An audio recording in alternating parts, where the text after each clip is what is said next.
Anyway, here's Chuck. All right, thank you, Frank. Thank you, Melody. Very nice, thank you. Well, questions? Yes, ma'am. You don't mind if I call you ma'am?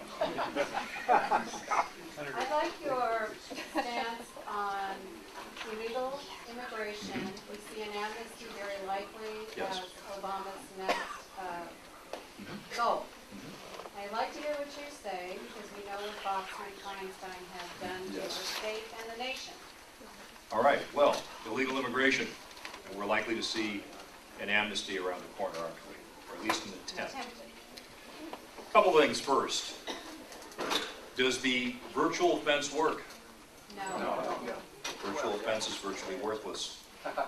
You could have figured that out, by the way. I mean, you put up a bunch of cameras and surveillance devices, and what they tell you is, hey, there's a bunch of people coming across the border. The nice thing about a fence is it tends to slow people down enough that the Border Patrol can actually be effective.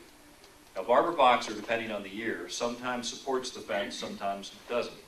What she has never supported is an appropriation to actually complete the fence, because at the federal level, everything that you spend money on has a two-part to it. The authorization, then the appropriation to complete it. So occasionally she supports the authorization, but when it actually comes time to voting for the money to complete it, she's not there. So that's number one. Number two, the administration is looking at reducing the 60,000 members of the Border Patrol that we worked very hard in the last few years to double from 30,000 to 60,000. That's one of the reasons why your National Guard was down on the border a few years ago as a stopgap until that Border Patrol could be built up. Why are we trying to, well, there's a reason for that. I heard you say no ammunition.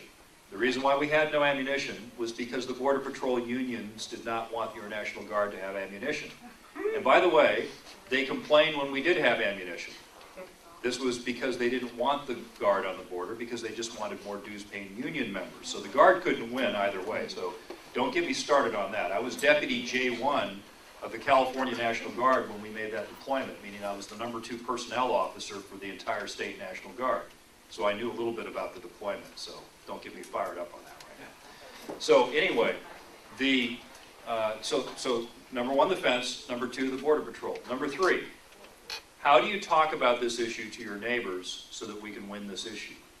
Because if you look at the opinion polls, we are vastly outnumbered by people who want to be compassionate on this issue and don't understand that in 1986, when this was done the last time, that millions of people falsified records for utilities and rent statements so that they could get in on the amnesty, which is why former Attorney General Edwin Meese says that it was the biggest mistake of the Reagan administration, the 1986 amnesty, and they wouldn't have done it again had they known how it worked out. So I think the way you talk about this to get people over to our side is you talk about fairness and rule of law, and you pose the question. If someone says, well, what would you do with the 12 million people here? Would you just send them all back if you could round them up?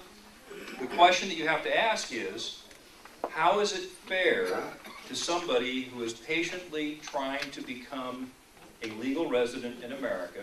Let's say they're in Tegucigalpa, Honduras. I always use that as the example because I love saying Tegucigalpa. They're waiting, they're trying to get their green card to come to America so that they can come here legally to work and eventually become a citizen. How is it fair to that person if 12 million people who have been breaking U.S. immigration law for 12, 13, 14 years cut in front of the line in front of that person who become a citizen? It's not fair, is it? And furthermore, what signal does it send to people overseas about how the U.S. considers its own rule of law and its own corruption, right? Because it kind of mimics the corruption that you see in these countries around the world where the rules don't matter. And so if you could pose that question to people and make people think for a moment, and they think, well, yeah, maybe that isn't fair. Maybe they shouldn't get in the line in front of those people. Then the next step is say, okay, then what do you think about repatriation and rule of law? Meaning that if you're here illegally and you want the opportunity to someday be a citizen, you got to step foot out of the country. Okay, you got to get a visa to come back in. And that can be done. You know, you're not talking about 12 million people like that, but it can be done. And I think it can be done in a way that honors rule of law and shifts the terms of the debate away from a mass amnesty onto terrain that we can win, rhetorically. Because we got to win. It's not enough to just be angry and right. Because I'll tell you, we have about 25 or 30% of the numbers right now that are angry and right on this issue. It's not like healthcare, where we were in the majority. We're in the vast minority on this issue. So you can't be angry and right. You got to be persuasive. Bring people along to your side. Fairness and rule of law. That's the key.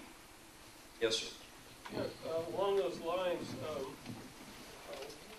what's your strategy for getting the Latino vote to go back into the Republican Party? Well, it's all about economic issues this year. It's all about jobs and water. It's all about domestic energy production, offshore oil and gas, cutting red tape so people can get back to work. You know, when you don't have a job and the stimulus program was an utter failure, that gives us an opening to talk about opportunity and hard work and responsibility. Now, as a guy who's served in the military since 1983, there's a bit of a opening for a common discussion because military service is held in high esteem by most of the folks in the Latino community. Another area of common ground is cultural conservatism. Now, I may not be in agreement with everyone in this room, but I was a supporter of Prop 8, and Prop 8 actually passed in the state of California. And it passed in high numbers in the African American and Latino communities. Now that by itself may not be enough to win over a vote, but it's enough to start a conversation. And the last thing to do is you show up. That great political philosopher Woody Allen once said that 90% of life is just showing up.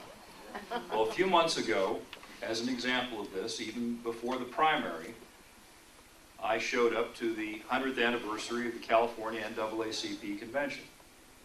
I spoke at their political breakfast. There was 10 statewide candidates at that political breakfast. I was the only Republican speaking. Right after me, Jerry Brown spoke. It was a hallucinogenic experience. As he rambled on and on and on, as if he was having a conversation with a few college roommates, you know, over some beers and peyote or something.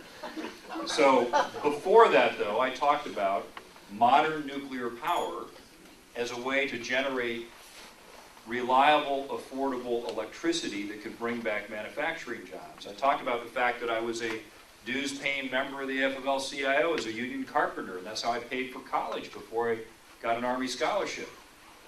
And I had a few other things that I spoke of to try to make a connection. And when I was done, the very liberal president of the state NAACP said the following to the crowd. She said, "Well, that was one courageous and gutsy speech."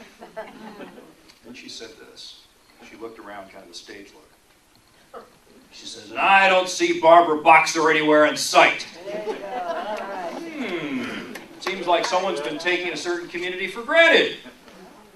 Now, I'm not saying that that's, you know, a way to win large majorities, but it's a way to boost up numbers enough that you could win statewide. In fact, as I was driving out here, I had a nice long conversation with Star Parker. And Star Parker has filed papers at the behest of the LA County Republican Party Central Committee to run against Laura Richardson, who is a movable disaster of corruption and economic bankruptcy. This is the woman who has had 2 houses foreclosed out from under her in the last year, who I served with in the state assembly and is now a member of Congress. Okay? So this is someone who could be vulnerable, and Star Parker is one of these individuals who has a wonderful, compelling story from having gone from a welfare mother to being a successful individual, and she's obviously going to spend a lot of time in the local churches to get votes. Well, I'm going to be there with her after